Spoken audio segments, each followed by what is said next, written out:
ভোগের খিচুড়ির একটা আলাদা স্বাদ আছে, তাই না? আর সেটা যখন ভগবানকে নিবেদন করা হয় তখন তার স্বাদ যেন আরও কয়েক গুণ বেড়ে যায়। বাড়িতে আমরা যখন এমনি খিচুড়ি বানাই তখন দেখবে যত ভালোই খেতে হোক না কেন ভোগের খিচুড়ির মতন যে স্বাদটা সেটা কিন্তু আসে না। আজ আমি তোমাদের সাথে শেয়ার করব কিভাবে বানালে তোমরা ভোগের খিচুড়ির মতন খিচুড়ি বাড়িতেও বানাতে পারবে। শিবরাত্রির পরদিন আমি খিচুড়িটা বাড়িতে বানিয়েছিলাম, সেই রেসিপিটাই আমি আজকে তোমাদের সাথে শেয়ার করছি। দেখো তোমাদের কেমন লাগে।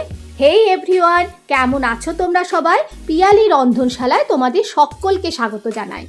খিচুড়িটা বানানোর জন্য আমি খিচুড়ি বানানোর প্রথম মেন যে দুটো উপকরণ সে দুটো নিয়ে নিচ্ছি। দেখো আমি একটা বাটিতে নিয়েছি 1 বাটি মতো গোবিন্দভোগ চাল এবং হাফ বাটি মতো ওই মুগের ডাল। যদি ওজনে বলি তাহলে 150 গ্রাম মতো ধরো গোবিন্দভোগ চাল নিয়েছি আর 50 গ্রাম মতো মুগের ডাল নিয়েছি। এবার মুগ ডালটাকে একটা প্যানের মধ্যে নিয়ে একটু ভেজে নিচ্ছি। খুব বেশি ভাজবে না, অল্প একটু কালার চেঞ্জ হলেই নামিয়ে নেবে। ডালটা একটু ঠান্ডা হয়ে এলে ডালটাকে ভালোভাবে জল দিয়ে ধুয়ে নেব। এর মধ্যেই আমি চালটাকে নিয়ে কিছুটা সময়ের জন্য ভিজিয়ে রাখবো। হাঁড়িতে জল গরম করতে বসিয়ে দিয়েছিলাম, জল গরম হয়ে গেছে। এর মধ্যে দিয়ে দিচ্ছি অল্প একটু হলুদ। হলুদটা জলের সাথে মিশিয়ে দিয়ে এর মধ্যে দিয়ে দেব ধুয়ে রাখা মুগের ডাল। ডালটা যেহেতু সেদ্ধ হতে বেশি সময় লাগবে তাই ডালটা আগে দেবে। ডালটা 40% মতো সিদ্ধ হয়ে গেলে পরে চালটা দেব। এবার একটা ঢাকা দিয়ে দিচ্ছি ডালটা সিদ্ধ হওয়ার জন্য। ডালটা সিদ্ধ হতে থাক, এখন একটা মশলা বানিয়ে নিচ্ছি। এই মশলাটাই কিন্তু ভোগের খিচুড়ির আসল রহস্য।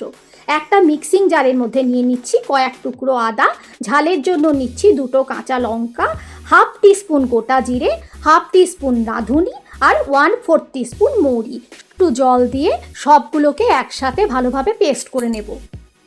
লঙ্কাটা তোমরা তোমাদের স্বাদ অনুযায়ী দেবে।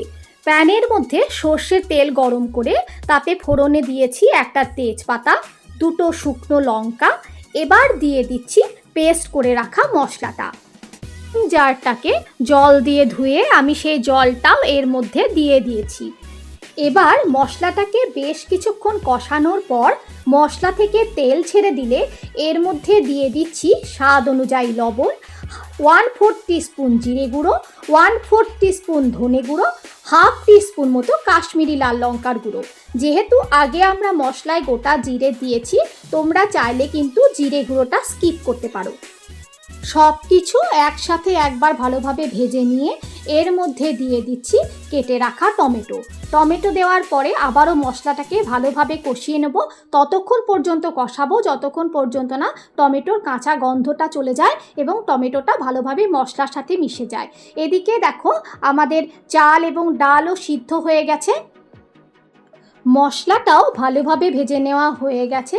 মশলাটা কিন্তু খুব ভালোভাবে ভাজতে হবে যাতে একটুও কাঁচা গন্ধ না থাকে। এবার মশলাটাকে সিদ্ধ চাল ও ডালের মধ্যে দিয়ে দেব এবং ভালোভাবে মিশিয়ে দেব। দেখো মশলাটা মেশানোর সাথে সাথেই খিচুড়ির কালারটা কতটা সুন্দর হয়ে গেছে এবং দেখতেও কিন্তু খুব সুন্দর লাগছে।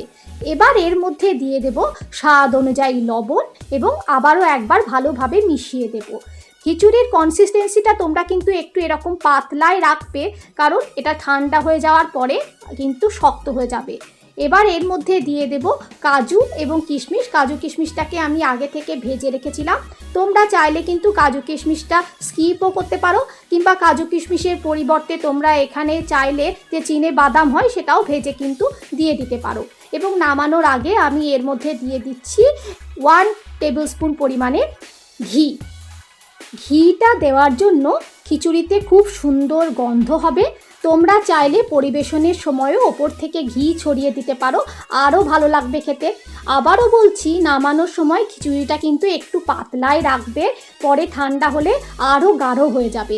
গরম গরম খিচুড়ি, সাথে দিয়েছি পাঁপড় ভাজা, আলু ভাজা এবং বাড়িতে বানানো আমলকির আচার।